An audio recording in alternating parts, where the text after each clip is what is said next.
Most language learners make the same mistake when listening to audiobooks. They try to understand every single word. They approach it like a detective trying to crack a code, and that is exhausting and will burn you out. I know because I had the same approach for a long time until I realized that it was really sabotaging my progress.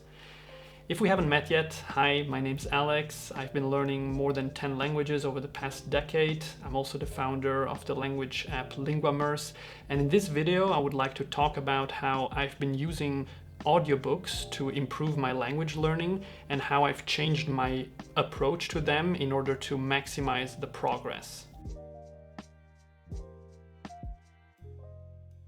Audiobooks are actually a great way to improve our comprehension in a language because we can easily spend several hours a day absorbing the language. We can listen to them while we're walking outside, while we're driving, cycling, or even at work if the task that we're doing is rather repetitive, or while we're doing chores around the house. It is not like a real book where if you're reading that, you cannot do anything else. And unlike watching TV or listening to a real conversation, an audiobook, you can pause, you can rewind, and most importantly, you can listen to them at a slower speed. Because when we're learning a language, we're not yet able to process the information fast enough, not as fast as the normal conversation speed. So I always listen to audiobooks at 0.9 or 0.8 speed, and that's totally fine. It still sounds very natural. Recently, I've been working on my Portuguese, and I decided to use an audiobook for that, which is a method that I had not used much before. Now, when it comes to choosing a book for the language that we're learning, I usually go for books that I have read before, because you're obviously not going to understand everything. And if you have read the book before, you will know what the plot generally is. You will know what the context is. And so even if you don't understand everything, you still have an idea of what's happening. And that makes it okay to keep on reading or listening. But if it's a book that you've never read before and you continue to not understand certain passages, you will very quickly become bored of it. So I listened to A Coragem de Não Agradar, The Courage to be Disliked, which is a book that I read last year.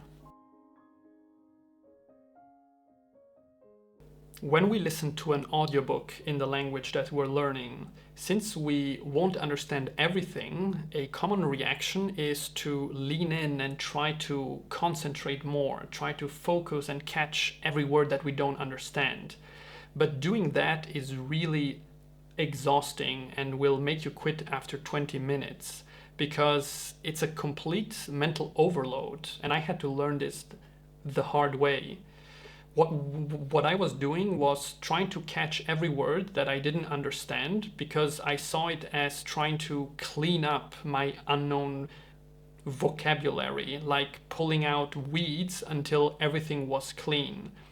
But what I didn't realize is that by focusing so much on every word, I was completely missing the message that the book was telling me, and that is the crucial point.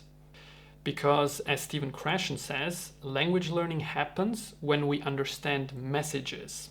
We acquire language in one way and only one way, when we understand messages. And he says messages and not words. But aren't those the same thing? Don't we need to understand words in order to understand messages? Not entirely. You see, there are situations also in your native language where you may hear a word that you don't know and you still understand what the person is saying because of the context, because of the tone that they're using. You can glean it from that. And it actually goes both ways. There have been situations, for example, in Chinese, where I saw a sentence where I knew every word and I still didn't really understand what the message was. So they are two different things, and whether to focus on individual words or on the overall meaning changes everything. And that is because of how our brains are designed to learn. In order to understand what's happening, we can look at the cognitive load theory developed by researcher John Sweller. He found that our working memory can only handle about 2 to 4 pieces of information simultaneously. So what is happening is that when we focus on each single word, each of those become individual pieces of information that we process. While if we focus on the overall message, that becomes one big piece of information. So by focusing on every word, we're forcing our brain to simultaneously juggle individual word meanings and grammar and word comprehension compared to letting our brain focus on only one overall message and grammar. And that is the difference which causes a cognitive overload, which is really exhausting. So by focusing on the message, what Krashen calls comprehensible input, our brains shift into what psychologists call flow state, where we're no longer consciously processing, but we enter a state of a kind of automatic absorption of information. And this is actually a state that really fast readers reach when they're no longer looking at every single word, but they grasp the meaning immediately. So focusing on the message makes it easier, and some people may be skeptical about that because they may think that language learning is supposed to be hard, and if your brain doesn't hurt, it means you're not doing it right, that the headache is like a proof of your progress. But yeah, that just means you're not approaching it the right way. Focusing on the message is more relaxing and also more efficient. Not only because we learn by understanding messages, but also because our mood affects how efficiently we learn. If we are exhausted or stressed, our brain is much less capable of absorbing new information. And we also cannot keep going for as long as when we are relaxed.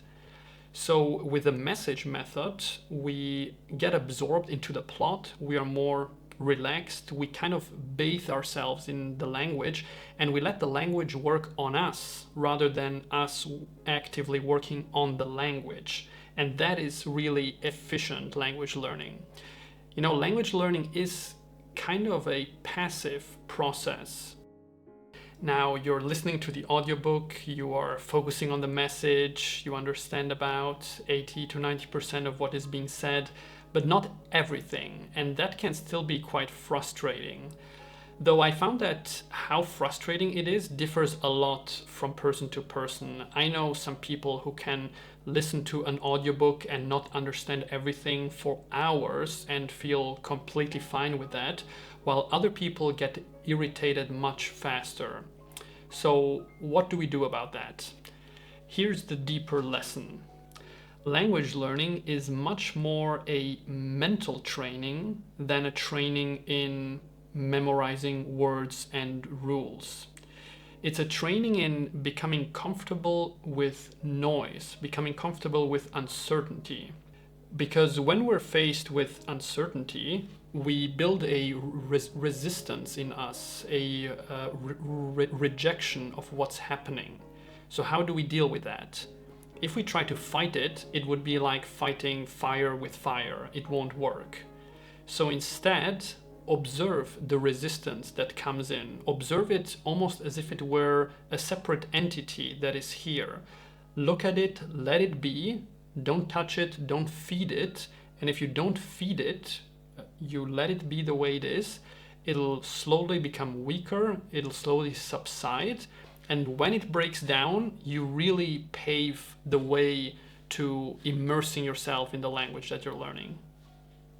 So I invite you to find an audiobook that you like, preferably of a book that you have read before so that you know the plot already. And don't focus on every word, try to focus on the overall message. And when you notice resistance coming up in you, let it be, let it go away. In the end, you're not only learning a language, you're learning also how to become more comfortable with noise, with uncertainty. And that is a skill that goes far beyond language learning. I hope you found this video useful. If you haven't watched it yet, check out my video on how to get started in a new language.